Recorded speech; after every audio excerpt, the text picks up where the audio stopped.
Now our focus this evening on the highlights and politics around the 103 minutes Independence Day speech by Prime Minister Narendra Modi, which broke his own 98 minutes record for the longest Independence Day speech that he set last year. On the 79th Independence Day, from the ramparts of the Red Fort, the Prime Minister touched upon a range of issues with a special emphasis on Atmanirbharta, or self-reliance from an economic standpoint and defense standpoint. He also announced reforms in GST by Diwali and also hailed the success of Operation Sindoor. The political flashpoint, though, was his reference to the RSS and changing demographics in India. But let's first listen in to the highlights from the Prime Minister's speech before we get to the reactions. इस दिवाली में आपकी double Diwali का काम मैं करने वाला हूं। इस दिवाली में आपको एक बहुत बड़ा तोहफा देशवासियों को मिलने वाला है। पिछले 8 साल से हमने जीएसटी का बहुत बड़ा रिफॉर्म किया। पूरे देश में टैक्स के बर्डन को कम किया, टैक्स की व्यवस्थाओं को सरल किया और 8 साल के बाद समय की मांग है कि हम एक बार उसको रिव्यू करें। हमने एक हाई पावर कमेटी को बिठा करके रिव्यू शुरू किया, राज्यों से भी विचार विमर्श किया और मेरे प्यारे देशवासियों, हम नेक्स्ट जनरेशन जीएसटी रिफॉर्म्स लेकर के आ रहे हैं। ये दिवाली के अंदर आपके लिए तोहफा बन जाएंगे। सामान्य मानवीय की जरूरतों के टैक्स भारी मात्रा में कम कर दिए जाएंगे। बहुत बड़ी सुविधा बढ़ेगी। हमारे एमएसएमई, हमारे लघु उद्यमी, इनको बहुत बड़ा लाभ मिलेगा। रोजमर्रा की चीजें बहुत सस्ती हो जाएगी और उससे इकोनॉमी को भी एक नया बल मिलने वाला है। विश्व बाजार में अपने सामर्थ्य का लोहा मनवाना है तो हमें क्वालिटी में निरंतर नई ऊंचाइयों को पार करना। दुनिया क्वालिटी को स्वीकार करती है, हमारी गुणवत्ता सबसे ज्यादा हो और सरकार के भी प्रयास हो, रॉ मटेरियल की भी उपलब्धि हो, हमारी प्रोडक्शन की कॉस्ट कैसे कम हो, हम उसमें दम रह गए। और साथियों, हम सभी जो उत्पादन के क्षेत्र में लगे हैं, उन सबका मंत्र होना चाहिए, दाम कम लेकिन दम ज्यादा। हमारी हर प्रोडक्ट का दम ज्यादा हो लेकिन दाम कम हो। इस भाव को लेकर के हमें आगे बढ़ना है।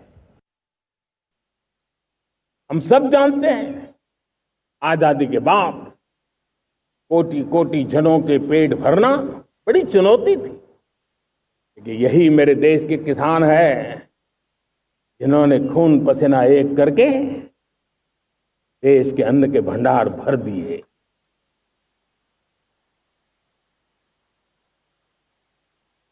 अनाज के संबंध में देश को आत्मनिर्भर बना दिया। एक राष्ट्र के लिए आत्मसम्मान की सबसे बड़ी कसौटी आज भी उसकी आत्मनिर्भरता है। और मेरे प्यारे देशवासियों, विकसित भारत का आधार भी है आत्मनिर्भर Bharat.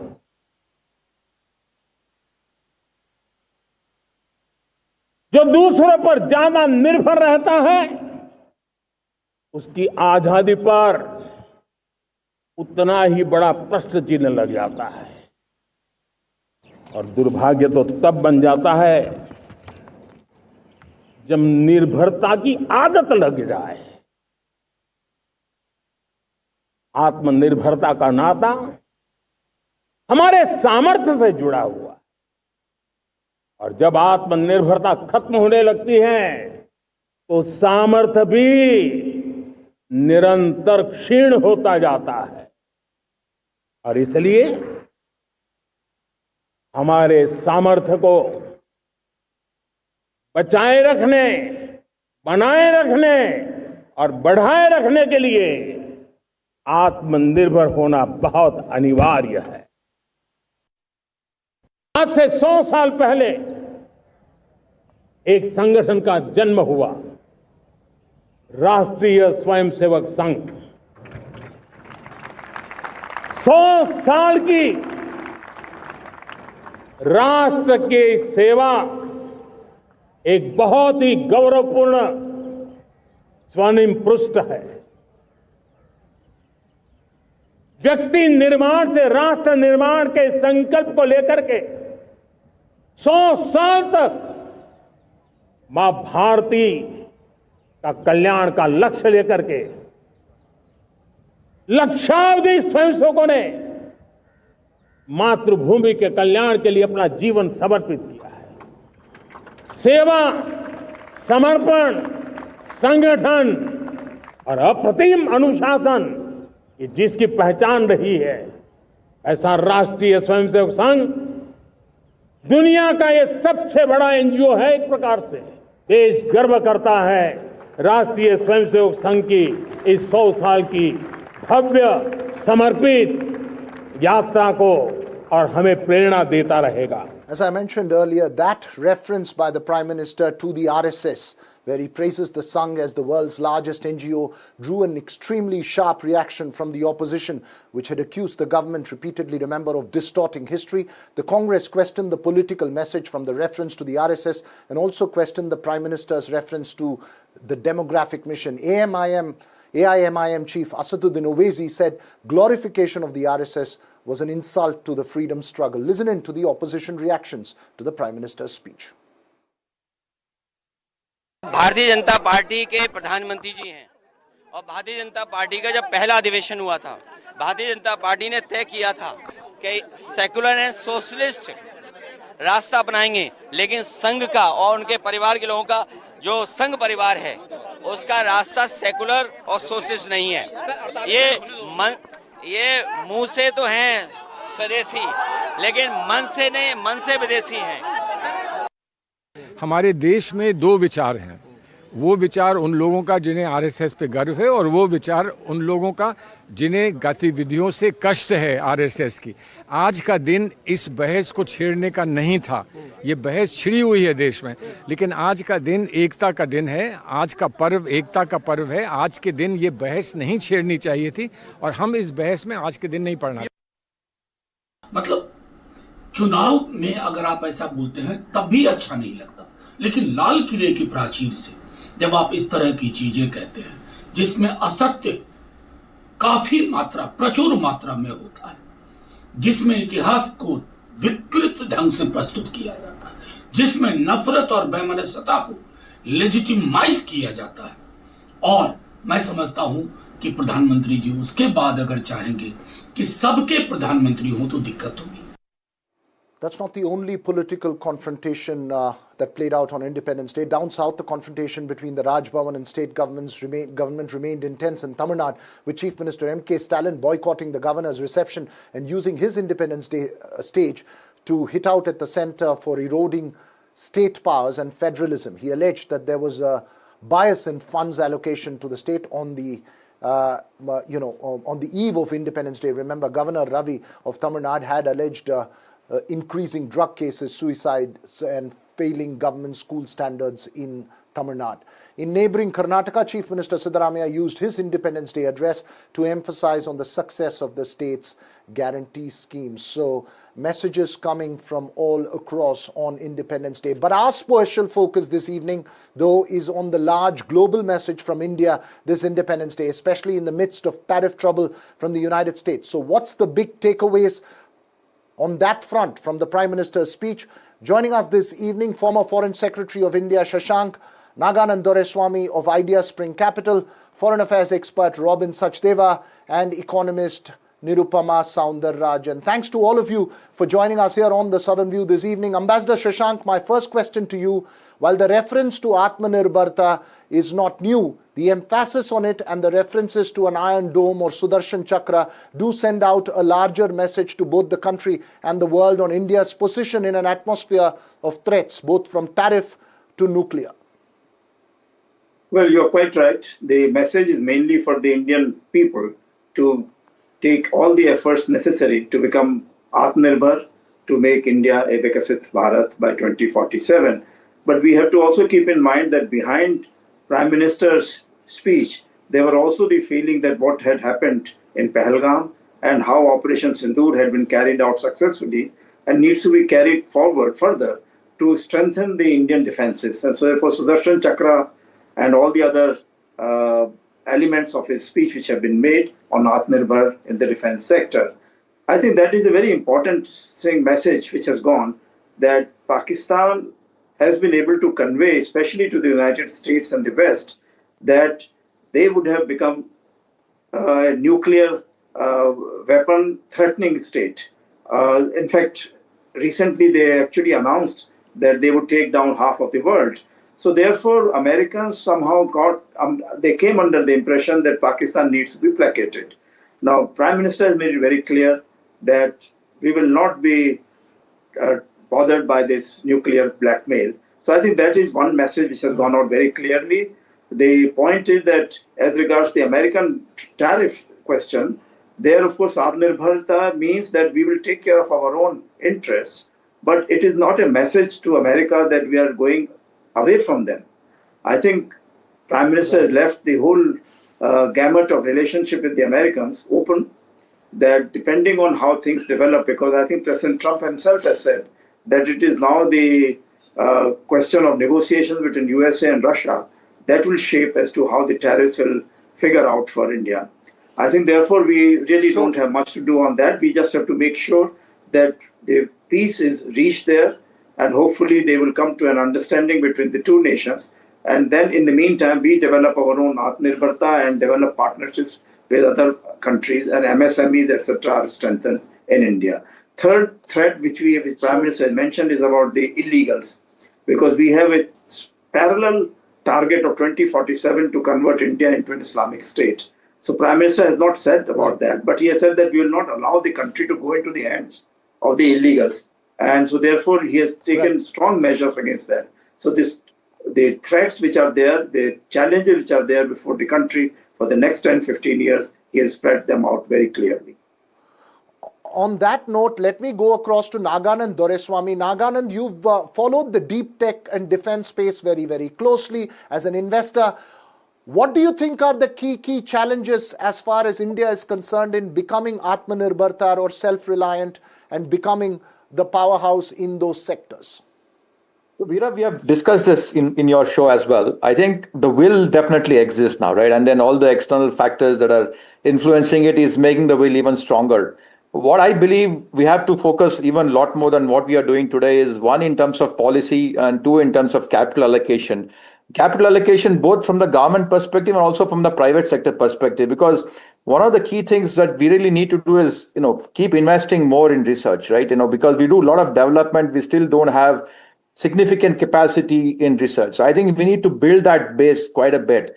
And that requires both policy and capital allocation in both private and government enterprises. And that's happening. But the quantum of capital allocation to become really very high tech, whether it is defense or non-defense applications, enterprise applications or defense, I think it's still not there yet, because we still spend reasonably small amount on fundamental research, and that has to pick up quite significantly. So if I have to say one thing is, like, how best can both the government and the private enterprises really contribute towards more research so that we can develop more products that are, that can compete against the world, because we really don't have much to say. We have some few things going on now in the country, which is awesome.